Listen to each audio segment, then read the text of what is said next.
Hello everybody. The point of this lesson is going to be to talk about how voltages and currents divide up in a complicated circuit. This is pretty much the hardest thing in AP Physics 1 you'll be expected to do with electric circuits. And really the idea is just to start getting you thinking about conservation of energy and conservation of charge. How do they divide up in a circuit? This circuit is not a series or a parallel circuit, it's both. If we trace the possible currents, we could leave the battery, go through this resistor, get back to the battery. But there's three other paths that share something in common. Several resistors in the battery, but also have separate places. So what you have to do is you have to use the three tools available to you, three powerful tools. Ohm's law, V equals IR. You can use it for either the whole circuit or for part of a circuit. Or the two Kirchhoff rules. Kirchhoff's junction rule, that the current coming into a junction is the same as the current coming out. Or Kirchhoff's loop rule, that if you go around a loop in a circuit, the sum of the voltages is zero. So we can use all of those tools to try to find all of these voltages and currents that I have listed here. With voltage and current, we can then go ahead and calculate power. That'll be a separate lesson. And we can figure out which of these resistors is giving off the most energy per second. So the way to do this is to recognize that part of the circuit is in series, part is in parallel. These three resistors are in parallel with each other. They each have their own current, and they're each connected to the exact same place in the circuit, this junction here. These two resistors are in series with the whole rest of the circuit. So what I was taught, and what I'd like you guys to do, is to visualize the circuit in progressively simpler pieces. The first thing we're going to do is we're going to combine the three resistors that have the most in common, and that is these parallel ones here. We're going to say that all of these guys are part of a new resistor, RP. And RP will be a single resistor that we can yank these guys out, plug RP in there, and there'd be no effect on the rest of the circuit. So we'll make the circuit progressively simpler. So we'd still have a 9-volt battery. We'd still have a 100 ohm resistor. We'd still have a 37 ohm resistor.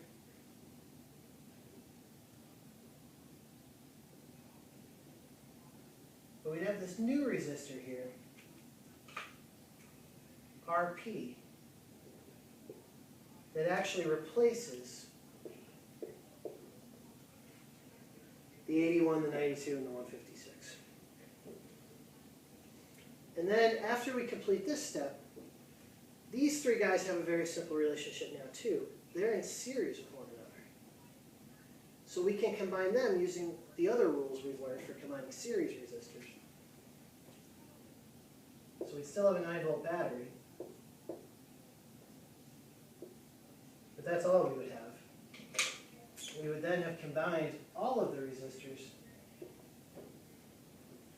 into a much simpler circuit with one resistance. Now what's the point of this?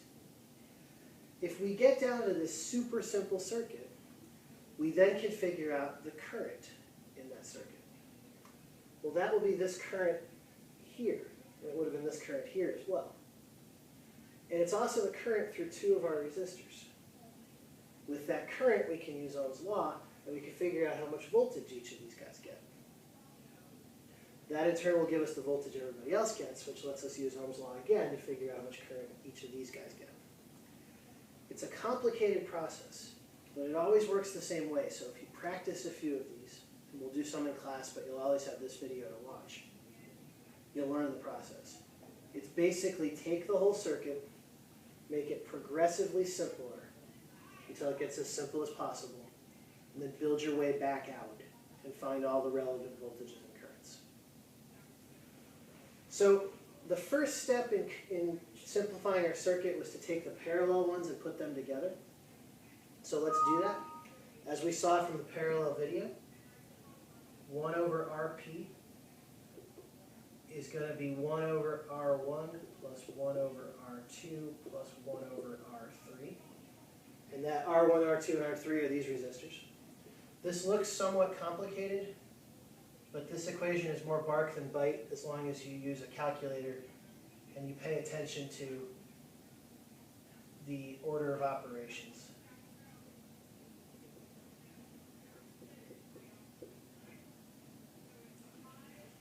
So the way I'm going to enter that in the calculator is I'm basically going to write parentheses 1 over 81 parentheses plus parentheses 1 over 92 parentheses plus parentheses 1 over 156 parentheses equals. So we get 1 over Rp is 0.0296. But I'm not even going to plug that back into the calculator. I'm just going to hit the inverse key. And that gives us a Rp of 33.75 ohms.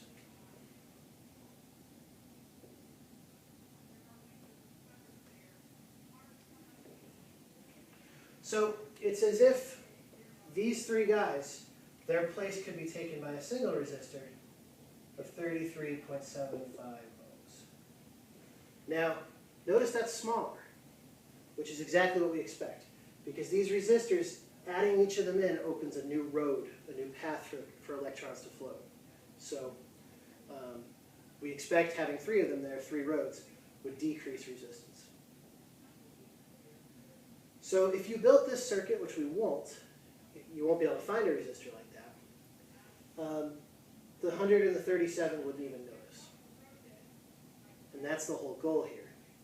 By making these progressively simpler ones, we can find out information for circuits we can't actually build. So now we're going to combine all 3 of them together because they all 3 share a current, and that makes them a series circuit. So we're going to combine them all in series now and see what that would be. Now resistors in series are very simple to combine. Rs would be R1 plus R2 plus R3. And in that case, Rs would be 100 plus our new Rp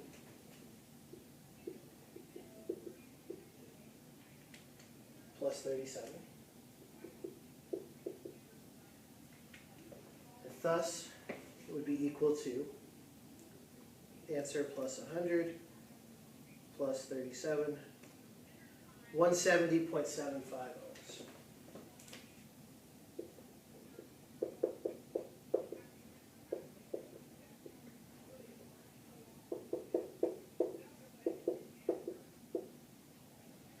Okay, so what did this get us? It got us the ability to find a current. The current through this battery, which is the same as the current through this battery, which is the same as the current through this battery. And this picture shows that it is actually the entire current for the whole circuit and for anything that the whole circuit's current has to pass through, including the 37 and the 100 ohm resistor. So this useful piece of information, this total resistance, we can use Ohm's law to figure out what the current through the battery is. So let's do that. We have V equals IR.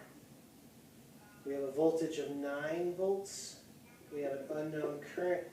And we have a resistance of 170.75 ohms.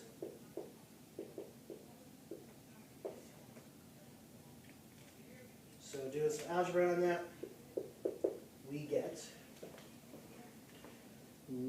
divided by 170.75. 0.0527 amps.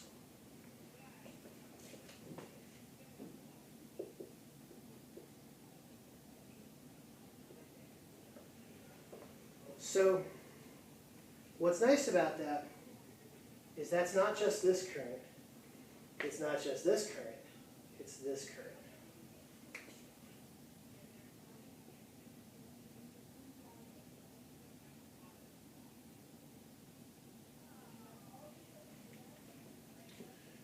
So now we can backtrack and we can start finding out all the other information. So the next step is to recognize that this current here also goes through the 100 and the 37 ohm resistor. They have identical currents. So we can now do Ohm's law for these two parts. This is going to be V equals IR. Its voltage is going to be 0.0527 amps times its resistance, 37 ohms.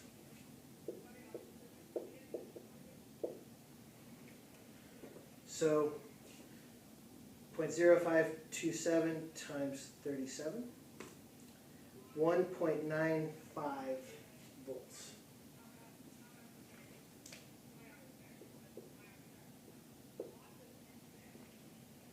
This guy up here, his voltage is going to be the same, 0.0527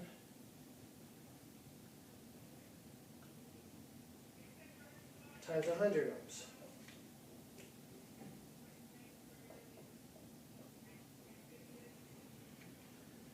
So 0.0527 times 100, 5.27. Guess we could have guessed that.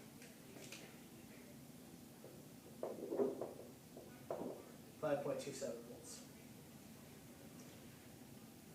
So, what did that accomplish? Since these guys are in series with one another, and this is 5.27 volts, and this is 1.95 volts, the parallel resistors, they get what's left over, according to Kirchhoff's loop rule. You go up 9 volts, you go down 5.27, you go down 1.95. You have to go down farther, and the rest of it is whatever you drop in this section of the circuit. All three of these guys will have the same voltage because they're parallel to each other. And now we can use Kirchhoff's loop rule to figure out what that is. 9 volts is equal to 5.27 volts minus RP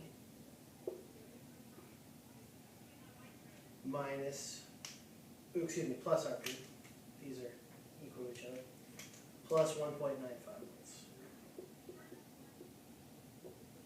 These guys have to add to 9. So what do we get?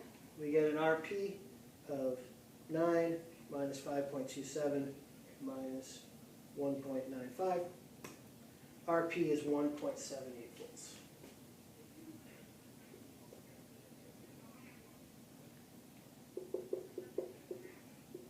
Sorry, I did not write this correctly. This should be the voltage across RP, not RP.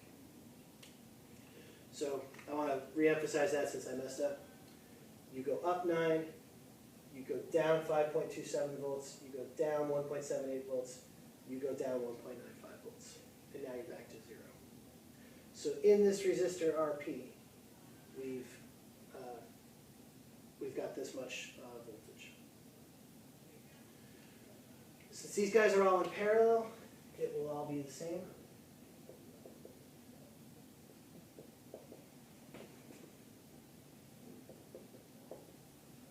And now we can finish up the doing of this circuit by using Ohm's law for each part left over. V equals IR will be true in each of these 3 branches. So we'll very quickly do that. So in the 81 ohm case, we have V equals IR. Well, the voltage is 1.78. We don't know the current, but the resistance is 81. That gives us a current of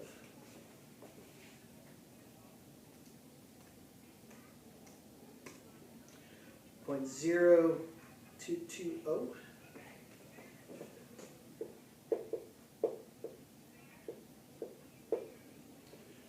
In the 92 ohm case, V equals IR. The voltage is 1.78. I is unknown. The resistance is 92. So 1.78 divided by 92. I would be 0.0193.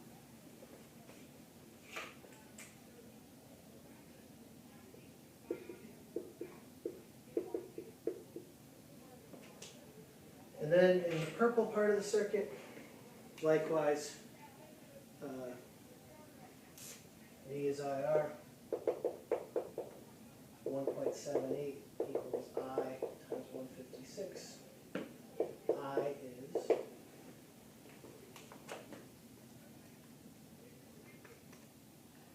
0.0114.